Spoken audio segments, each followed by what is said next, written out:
नाम से चर्चित निम्बोल नदी के बहाव 3 फीट होने के कारण एक ट्रक के साथ ड्राइवर और खलासी नदी में बह गए। पहले से मौजूद निम्बोल चौकी से कांस्टेबल राकेश बिश्नोई ने ट्रक ड्राइवर को रोकने की कोशिश की, लेकिन वो नहीं माने और एक साथ 4 से ज्यादा ट्रक बहते हुए नदी में प्रवेश कर गए, जिसके बाद ये ट्रक तेजी से बहाव में फंस गया। निम्बोल में चाइना कली की माइंस होने के चलते पाउडर गुजरात के मोरवी टाइल्स बनाने में काम आता है और ऐसे में यहां से पाउडर लेने के लिए ट्रक आए थे। इसी दौरान तेज बहाव में ये ट्रक फंस गया, जिसमें खलासी और ड्राइवर की जान बाल बाल बच पाई है। वहां पर मौजूद कांस्टेबल ने रस्सी की मदद से दोनों को बाहर निकाला।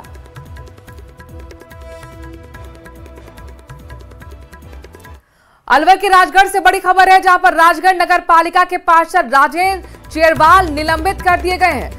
जिला निर्वाचन विभाग ने जांच में दोषी पाया। जांच रिपोर्ट के आधार पर निलंबन की कार्रवाई की गई। तत्कालीन अध्यक्ष पर चुनाव आचार संहिता उल्लंघन का आरोप लगा था। चुनाव आचार संहिता उल्लंघन के आरोप में जो बातें कही गई थी वो सही पाई गई और ऐसे में जो बैठक हुई इसमें निलंबन की बात कही गई। ये बड़ा एक्शन, अलवर के राजगढ़ से बड़ी खबर। राजगढ़ नगर पालिका के पार्षद राजेंद्र चेरवाल को निलंबित कर दिया गया है। जिला निर्वाचन विभाग ने जांच के दौरान उन्हें दोषी पाया और रिपोर्ट के आधार पर निलंबन की कार्रवाई की गई। तत्कालीन अध्यक्ष पर आपको बता दें कि चुनाव आचार संहिता उल्लंघन का आरोप लगा था, जो सही पाया गया है और इसके बाद यह एक्शन लिया गया है।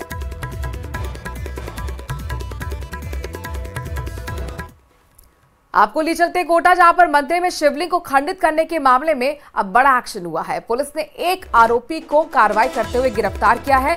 40 साल का पीरू माली है, जो कि मानसिक रूप से विक्षिप्त यानी कि मानसिक रूप से यहां पर रोगी बताया जा रहा है। सीसीटीवी फुटेज के आधार पर पुलिस ने एक्शन लेते हुए आरोपी को गिरफ्तार कर लिया। आरोपी ने कोटा ग्रामीण के रामगंज मंडी इलाके में शिव मंदिर में शिवलिंग को खंडित किया था, जिसके बाद स्थानीय लोगों में जबरदस्त गुस्सा था। लोगों ने चक्का जाम करते हुए धरना दिया। हालात ये हो गए कि खुद डीएसपी मौके पर पहुंचे, भारी पुलिस जाब्ता को तैनात करना पड़ा।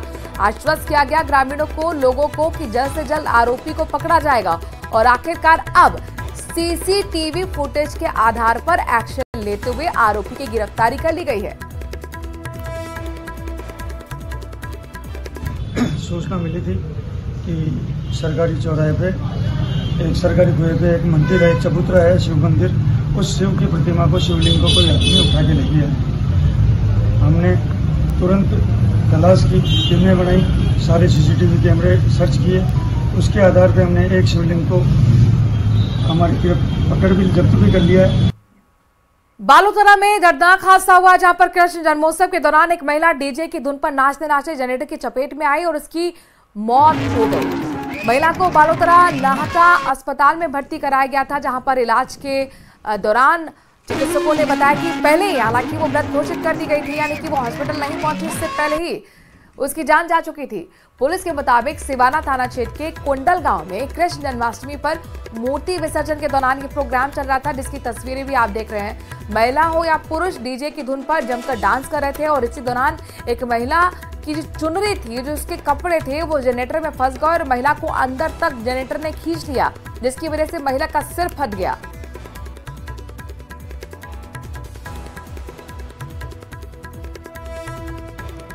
जयपुर के चंदबाड़ी से बड़ी खबर है, जहां पर अनियंत्रित होकर वॉल्वो बस पलट गई है। 1.5 दर्जन से ज्यादा यात्री इसमें घायल हुए हैं। घायलों को निम्स अस्पताल में भर्ती कराया गया है। खबर यह कि हादसे की वजह ड्राइवर को नींद की झपकी आना बताया जा रहा है। चंदबाजी इलाके के अशरोल पुलिया के पास ये घटना घटी, जब जयपुर से दिल्ली आ रही बस अचानक पलट गई। तस्वीरें आपके सामने घटनास्थल की है। क्रेन के जरिए बस को सीधा करने की कोशिश। इस बस में करीब 20 से ज्यादा यात्री सवार थे जो घायल हुए हैं। सुबह का वक्त जब अचानक ड्राइवर को नींद की झपकी आई, तेज गति होने की वजह से ये बस न सिर्फ पलटी बल्कि कई मीटर तक घसीटती हुई भी चली गई।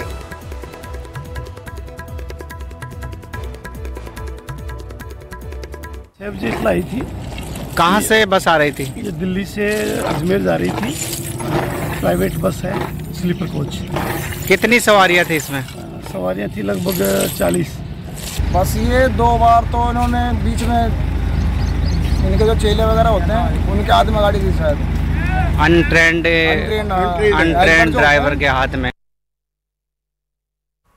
भरतपुर में संत विजयदास आत्मदाह मामले की दोबारा जांच होगी। बड़ी खबर यह है कि आईजी रेंज राहुल प्रकाश के मुताबिक जांच में सभी तथ्यों पर अनुसंधान नहीं हो पाया था और इसीलिए अब अग्रिम जांच के आदेश दिए गए हैं। एडिशनल एसपी के स्तर पर दोबारा से जांच होगी। आईजी राहुल प्रकाश ने कहा है कि किसी भी दोषी को बख्शा नहीं जाएगा, दोषियों के खिलाफ सख्त से सख्त एक्शन होगा। बता दें कि संत बाबा विजयदास ने 20 जुलाई 2022 को पसोपा गांव में अवैध खनन के विरोध में खुद को आग लगा ली थी। पुलिस कर्मियों ने कंबल डालकर आग बुझाई, लेकिन तब तक संत विजयदास 80% जल चुके थे। डीग जिले के पसोपा गांव में पिछले वर्ष पूज्य श्री विजयदास जी महाराज, जो कि यहाँ के बहुत जाने माने संत थे, उन्होंने उस क्षेत्र में हो रहे अवैध खनन के विरोध में और वहां पे जो खनन कार्य था उसके कारण जो उस क्षेत्र के लोगों की धार्मिक भावनाएं आहत हो रही थी, उसके कारण और पर्यावरण की रक्षा के लिए आत्मदाह किया था, जिसके परिणाम स्वरूप उनकी मृत्यु हो गई थी। इस प्रकरण में पुलिस की तरफ से मुकदमा दर्ज किया गया था। मुकदमे की जांच में वर्तमान जांच अधिकारी के द्वारा एफआईआर प्रपोज किया गया था, लेकिन उसकी समीक्षा पे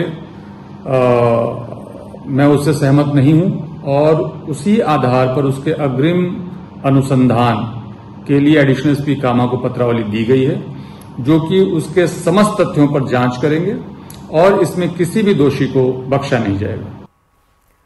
अगली खबर सोशल मीडिया पर बदमाशी करने वाले बदमाश से जुड़ी हुई है। अलवर गेट थाना पुलिस ने थाने के टॉप 10 वांछित अपराधियों में शामिल लोकेश मीणा को गिरफ्तार कर लिया है। पुलिस को आरोपी के लंबे समय से सोशल मीडिया पर फोटो में काट छाट कर आपत्तिजनक फोटो वायरल करने के मामले में तलाश थी। पुलिस ने आरोपी को कोर्ट में पेश किया, जहां से उसे न्यायिक अभिरक्षा में भेज दिया गया है। पुलिस का कहना है कि सोशल मीडिया पर अश्लील फोटो वायरल कर एक परिवार को बदनाम करने की धमकी देकर रुपए की डिमांड करने के आरोपी को दौसा के पापद खड़ा भाखरा की ढाड़ी निवासी लोकेश मीणा को गिरफ्तार कर लिया गया है।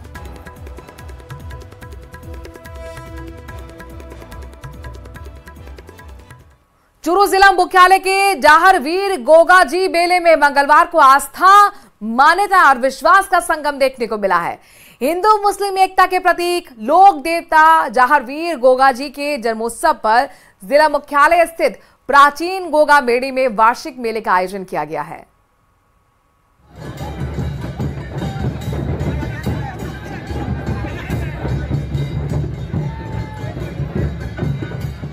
ये तस्वीरें गोगाजी मेले की हैं, जहां लोग हाथों में सांप, नागों और गोह को लेकर नाच रहे हैं।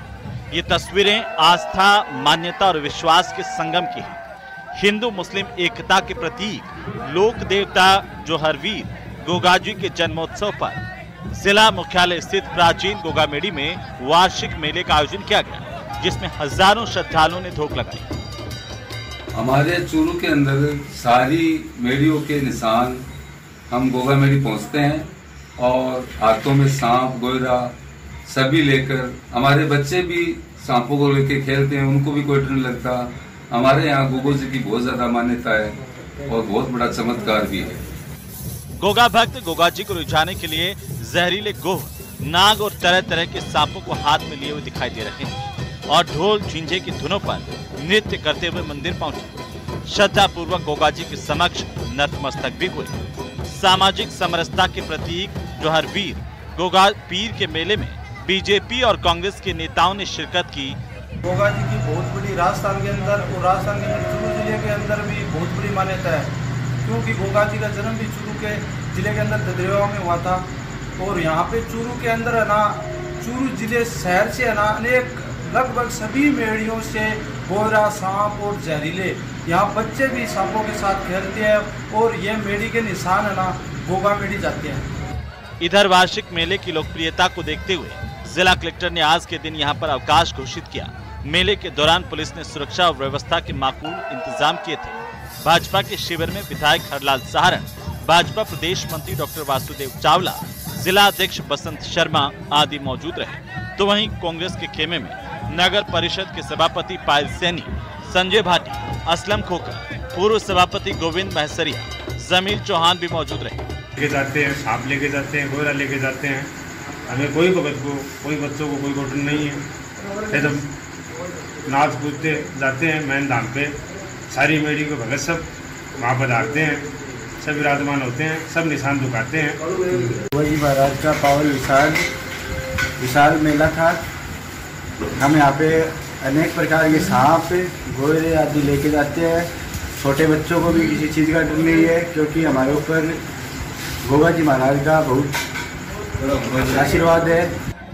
आपको बता दें कि वीर गोगा जी गुरु गोरखनाथ के परम शिष्य थे।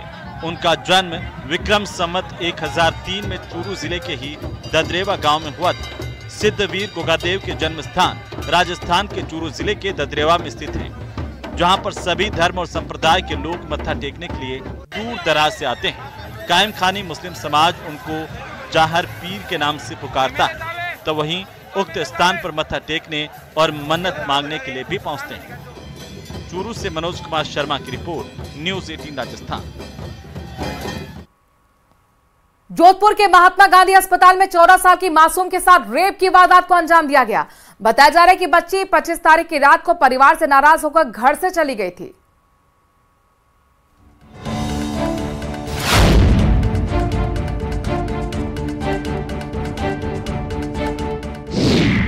महात्मा गांधी अस्पताल में बच्ची से गैंगरेप।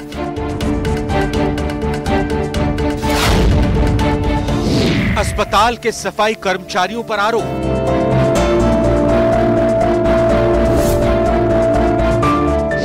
घटना के बाद पुलिस प्रशासन जांच में जुटा।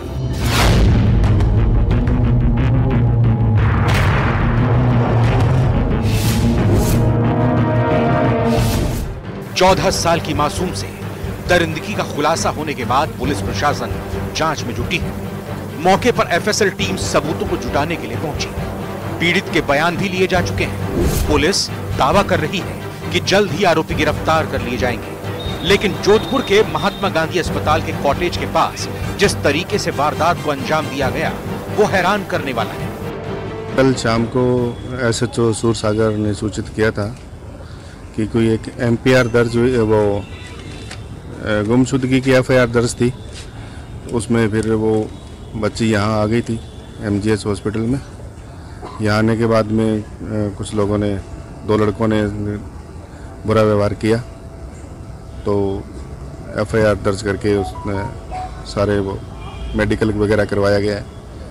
161 के बयान वो करवा दिए और अब मौका नक्शा की कार्रवाई हुई है एफएसएल की टीम बुला करके। बताया जा रहा है कि बच्ची 25 अगस्त की रात परिवार से नाराज होकर घर छोड़कर निकल गई थी, जिसकी गुमशुदगी की रिपोर्ट सूरसागर पुलिस थाने में भी दर्ज की गई थी। लेकिन उसी रात महात्मा गांधी अस्पताल और रेलवे स्टेशन रोड पर घूमते हुए आरोपी उसे पहला फुसलाकर अस्पताल परिसर में ले गए। आपको बता दें कि शहर में पिछले 20 दिनों में नाबालिग बच्चियों के साथ दुष्कर्म की ये 5वीं घटना है। उनके वो तलाश जारी है। सुबह ही एसएचओ कल शाम को ही बोल दिया था कि उनको दस्तयाब करके पेश करें। वो उनको पकड़ने के लिए, दस्तयाब करने के लिए कई टीमें बनाई गई और वो टीमें लगी हुई हैं पकड़ने के लिए।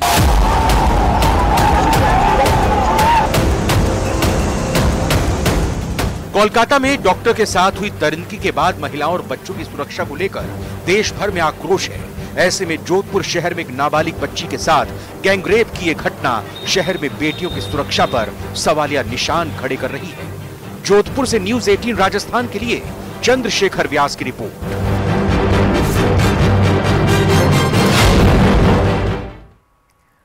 नाबालिग के साथ यौन शोषण के आरोप में जोधपुर सेंट्रल जेल में आजीवन कारावास की सजा काट रहा आसाराम इलाज के लिए पुणे रवाना हो गया है। आसाराम 11 साल बाद जेल से बाहर आया है। आसाराम 7 दिन तक पुणे में खपोली स्थित माधव बॉग हॉस्पिटल में हार्ट का इलाज करवाएगा। 11 साल बाद जेल से बाहर आया आसाराम। पुणे के हॉस्पिटल में हार्ट का होगा इलाज।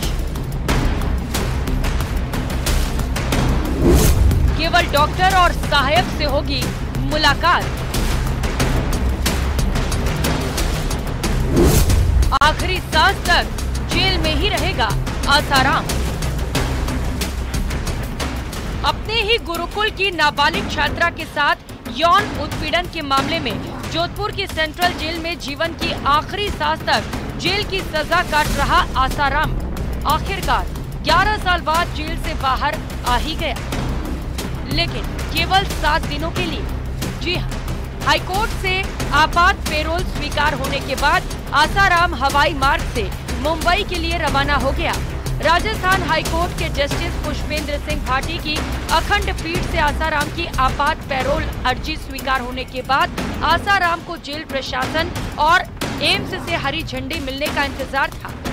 अब आखिरकार आसाराम का इंतजार खत्म हुआ है, जिसके बाद आसाराम के करीब 30 से 35 भक्तों ने पहले ही इंडिगो फ्लाइट के टिकट बुक करवा लिए थे, जिनमें आसाराम की शिष्या शिल्पी भी एयरपोर्ट पहुंची थी।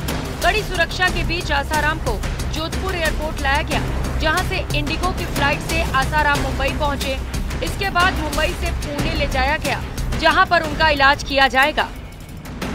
आसाराम को जेल से एयरपोर्ट लाने की जैसे ही सूचना प्राप्त हुई, आसाराम के समर्थक बड़ी संख्या में रास्ते में एकत्रित हुए तो मुंबई के लिए इंडिगो फ्लाइट का टिकट तक बुक करवा दिया। पुलिस सूत्रों की माने तो करीब 35 यात्री ऐसे हैं जो आसाराम के समर्थक हैं और आसाराम की झलक देखने के लिए उन्होंने फ्लाइट की टिकट बुक कराई थी। आज आसाराम जी को जो है मुंबई की फ्लाइट से उनके इलाज के लिए महाराष्ट्र में ले जाया जा रहा है। साथ में पुलिस टीम भी है और जो उच्चाधिकारी के आदेशानुसार यहाँ पर जो है काफ़ी जाब्ता लगाया गया। श्रीमान एडीसीपी साहब स्वयं यहाँ व्यवस्थाओं को संभाल रहे थे और जेल से जो है उनको हमारी पुलिस टीम लेकर आई थी। साथ में रातनाडा एसएचओ साहब इनको साथ में लेकर आए थे और अब इनको जो है वो प्लेन में इनको बिठा दिया गया है। उनके दर्शन के लिए तो कोई नहीं आई, लेकिन फ्लाइट में कुछ 20-25 समर्थकों का पता लगा कि जो फ्लाइट में उनके साथ टिकट थे। हाईकोर्ट के आदेश में साफ तौर पर कहा गया है कि आसाराम इलाज के दौरान किसी से मिल नहीं सकेगा। डॉक्टर और उसकी सुविधा के अनुसार सहायक के अलावा कोई साथ नहीं रहेगा। आसाराम का जिस निजी कमरे में इलाज होगा, वहां 24 घंटे पुलिस का पहरा रहेगा। पैरोल के लिए आसाराम की ओर से व्यक्तिगत रूप से 50,000 रुपए का बॉन्ड भरा गया है। इलाज और आने जाने का पूरा खर्च आसाराम ही उठाएगा। जोधपुर से चंद्रशेखर व्यास की रिपोर्ट।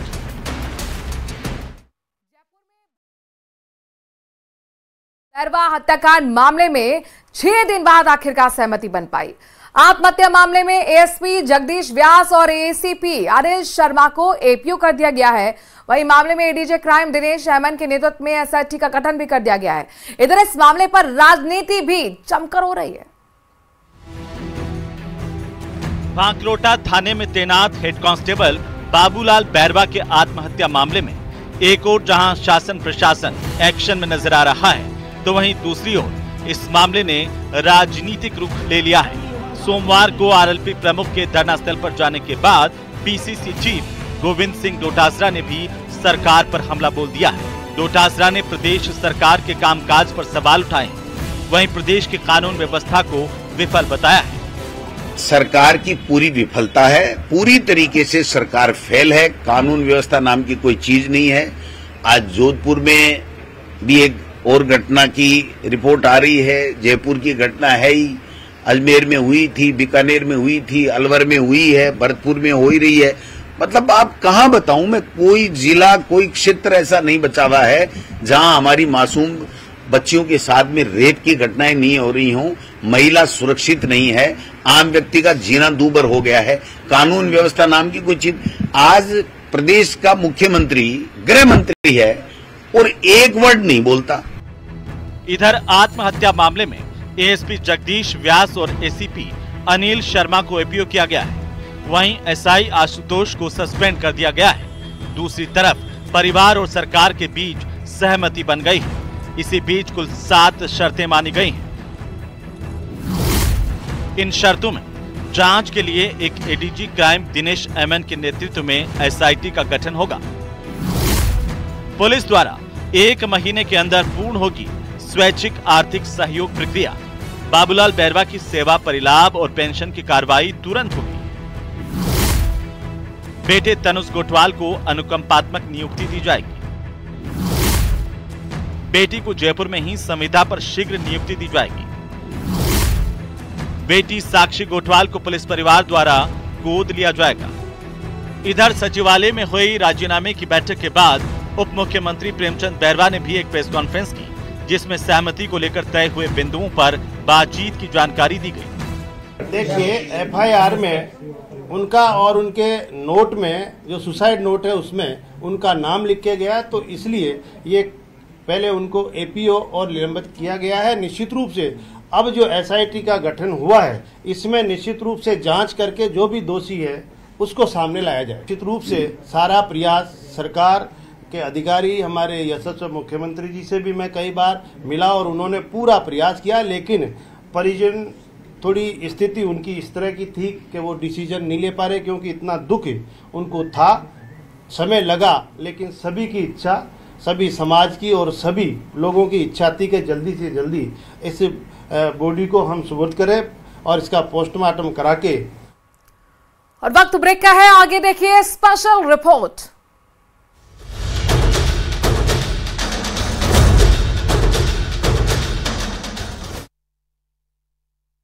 को अंजाम दिया गया वो हैरान करने वाला है। कल शाम को एसएचओ सूरसागर ने सूचित किया था कि कोई एक एमपीआर दर्ज हुई, वो गुमशुदगी की एफआईआर दर्ज थी। उसमें फिर वो बच्ची यहाँ आ गई थी एमजीएच हॉस्पिटल में। यहाँ आने के बाद में कुछ लोगों ने, 2 लड़कों ने बुरा व्यवहार किया, तो एफआईआर दर्ज करके उसने सारे वो मेडिकल वगैरह करवाया गया है। 161 के बयान वो करवा दिए और अब मौका नक्शा की कार्रवाई हुई है फैसल की टीम बुला करके। बताया जा रहा है कि बच्ची 25 अगस्त की रात परिवार से नाराज होकर घर छोड़कर निकल गई थी, जिसकी गुमशुदगी की रिपोर्ट सूरसागर पुलिस थाने में भी दर्ज की गई थी। लेकिन उसी रात महात्मा गांधी अस्पताल और रेलवे स्टेशन रोड पर घूमते हुए आरोपी उसे पहला फुसलाकर अस्पताल परिसर में ले गए। आपको बता दें कि शहर में पिछले 20 दिनों में नाबालिग बच्चियों के साथ दुष्कर्म की ये 5वीं घटना है। उनके वो तलाश जारी है। सुबह ही एसएचओ कल शाम को ही बोल दिया था कि उनको दस्तयाब करके पेश करें। वो उनको पकड़ने के लिए, दस्तयाब करने के लिए कई टीमें बनाई गई और वो टीमें लगी हुई हैं पकड़ने के लिए।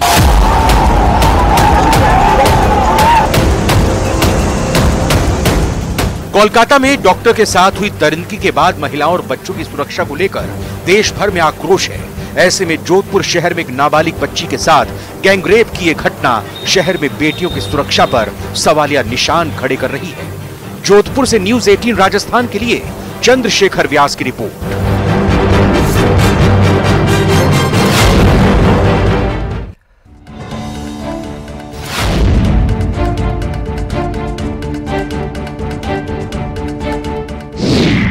महात्मा गांधी अस्पताल में बच्ची से गैंगरेप।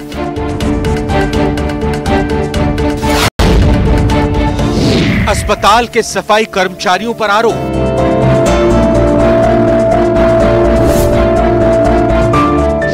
घटना के बाद पुलिस प्रशासन जांच में जुटा।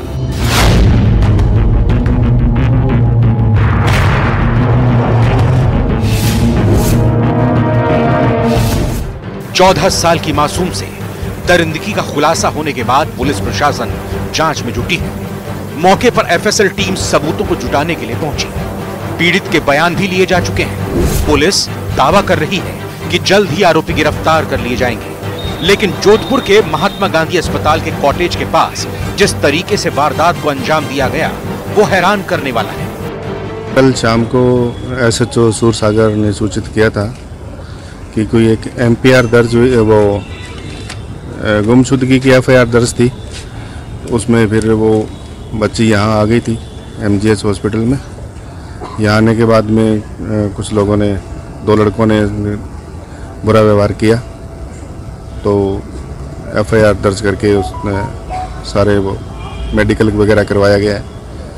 161 के बयान वो करवा दिए और अब मौका नक्शा की कार्रवाई हुई है फैसल की टीम बुला करके। बताया जा रहा है कि बच्ची 25 अगस्त की रात परिवार से नाराज होकर घर छोड़कर निकल गई थी, जिसकी गुमशुदगी की रिपोर्ट सूरसागर पुलिस थाने में भी दर्ज की गई थी। लेकिन उसी रात महात्मा गांधी अस्पताल और रेलवे स्टेशन रोड पर घूमते हुए आरोपी उसे पहला फुसलाकर अस्पताल परिसर में ले गए। आपको बता दें कि शहर में पिछले 20 दिनों में नाबालिग बच्चियों के साथ दुष्कर्म की ये 5वीं घटना है। उनके वो तलाश जारी है। सुबह ही SHO कल शाम को ही बोल दिया था कि उनको दस्तयाब करके पेश करें। वो उनको पकड़ने के लिए, दस्तयाब करने के लिए कई टीमें बनाई गई और वो टीमें